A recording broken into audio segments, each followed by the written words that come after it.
Welcome to the Daily Word, verse by verse. Grab your Bibles and follow along as we study the book of Galatians. Keep in mind, I am using the Holman Christian Standard Bible, so if you're using a different translation, the read is different, but the message is the same. Also, keep in mind that these Daily Word, verse by verse studies are uploaded to my YouTube channel, BP The Bible Perspective. That's BP The Bible Perspective. So, like and share these videos and subscribe to BP The Bible Perspective. Okay, we are in Galatians chapter 5. Now, keep in mind, Paul is dealing with, the Judaizers who have crept into the Galatians church, and they were introducing a different gospel, meaning this, that they were teaching you had to obey the law of Moses in order to be saved. And one of the things that they said that you had to obey was you had to be circumcised. Now, you have to keep in mind, this is the Gentile church, the Galatians church. And so these Judaizers came from Jerusalem under the Jewish church. And even though they were under the teachings and the leadership of James, the Lord brothers, and the other apostles, they did not let go of the Pharisaical ways. And so this is the thought of what Paul is teaching here in Galatians chapter 5, as well as the whole entire letter. It's combating that. And one of the things is the law could not give you life. In other words, law said obey, but it couldn't give you life. Now, if you were going to obey the law, you had to obey the entire law if you were to be right or declared right before God. Now, what he's getting ready to tell us why we cannot in any way achieve that. So he says, verse 16, I say then, walk by the Spirit, and you will not carry out the desires of the flesh. For the flesh desires what is against the Spirit,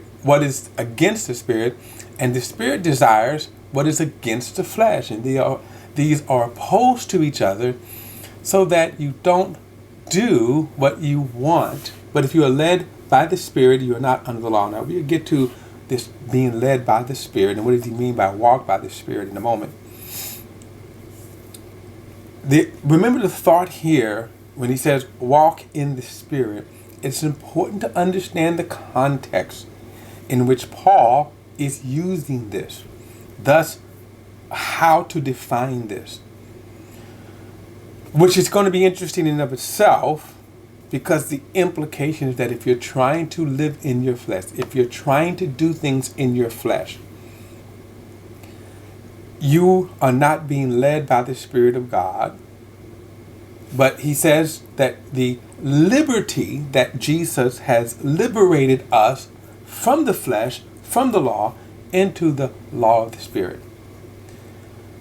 Now, he says, walk in the Spirit, and you won't carry out the desires of the flesh. Now, what are the desires of the flesh? And again, we're going to get into this a little more, but we need to understand the dynamics of what he is talking about here, because this is going to explain to you, and many Christians, of course, we wrestle with this. Some of us, we can think that we're quite schizophrenic, because on the one hand, we want to do right, and on the other hand, we are exceedingly sinful. But why is that? And why does this tug of war exist in Christians? I'm going to go back to Romans chapter 7, and I want to read something in Romans chapter 7 that I think also helps to understand this. And then I'm going to come back and talk about this, because it's extremely important. Now, I'm in Romans chapter 7, and in verse 13, he says, therefore did what was good cause my death? Absolutely not. On the contrary, sin, in order to be recognized as sin, was producing death in me through what is good, so that through the commandment, sin might become sinful beyond measure. Now he's talking about the law, that the law is good. Even the law of Moses here is good. It was just never designed to give life. Okay? But he's also explaining what the law did to a sinful man, and we are all sinful. He says, for we know that the law is spiritual, but I am made out of flesh, sold into sin's power. extremely important. Every believer struggles with sin.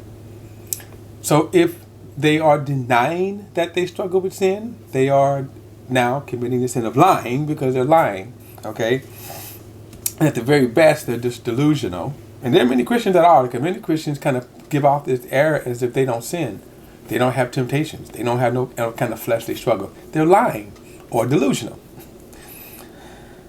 Verse 15, for I do not understand what I am doing because I do not practice what I want to do, but I do what I hate. Now, the believer, this is your inner struggle. I want to do good. I want to please God. I want to live right, but something is pulling at me and keeps constantly pulling me back. It's kind of like a Scarface movie. Like, he said, I want to get out, but they just keep drawing me back in. This is what sin does to the believer. Verse 16, he says, and if I do what I do not want to do, I agree with the law that it is good. Now, the law is good. What did he just say? But I'm sinful. I'm fleshly. So now it is no longer, so now I am no longer the one doing it, but it is sin living in me. For I know that nothing good lives in me, that is, in my flesh. For the desire to do what is good is with me, but there is no ability to do it.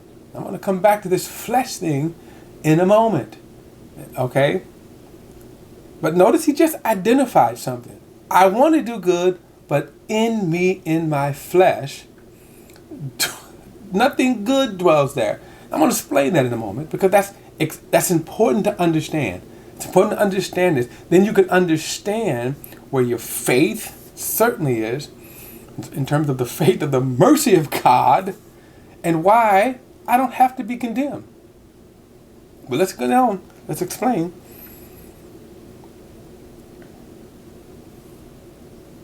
Verse 19.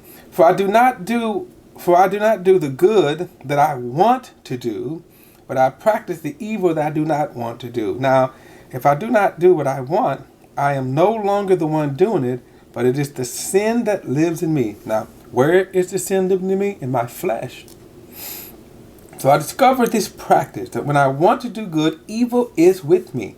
Now, I'm going to get into this and explain this statement. Why is evil always with us? Pulling on us. Warring with us.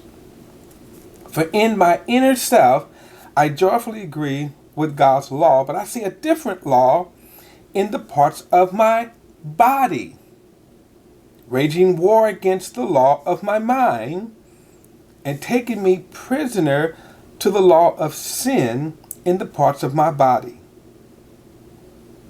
What a wretched man I am, and who would rescue me from this body of death? I thank God through Jesus Christ, my Lord. So then with my mind, I myself am a slave to the law of God, but with my flesh to the law of sin and death. Now, he said a lot there, and it's important to understand why he is saying this. And this is, I think, one of the most enlightening truths that should set us free to understand why we are sinful and why we do the things we do, why we struggle with what we struggle with. Now, one, he says, there's a war going on. Remember, he says, there's a war going on between our spirit and our flesh. So Paul says here in Romans 7, I want to do good. Now let's stop for a moment because we have to kind of go back. We didn't always want to do good. If you are not a believer, you may not possess that desire to do good. I remember when I was a Christian, I didn't want to do good. I wanted to sin. I wanted to serve my sinful nature. I didn't call it that, but I wanted to serve my sinful nature. When we come to Christ, then we are enlightened. When we come to Christ, we are we're born again. We're born again in the light. So now that desire, and this is what he's saying right here, that desire to do good is now there. But here's the thing. Why is the desire to do good there? And I'll pick it up in the next video. I'll see you then.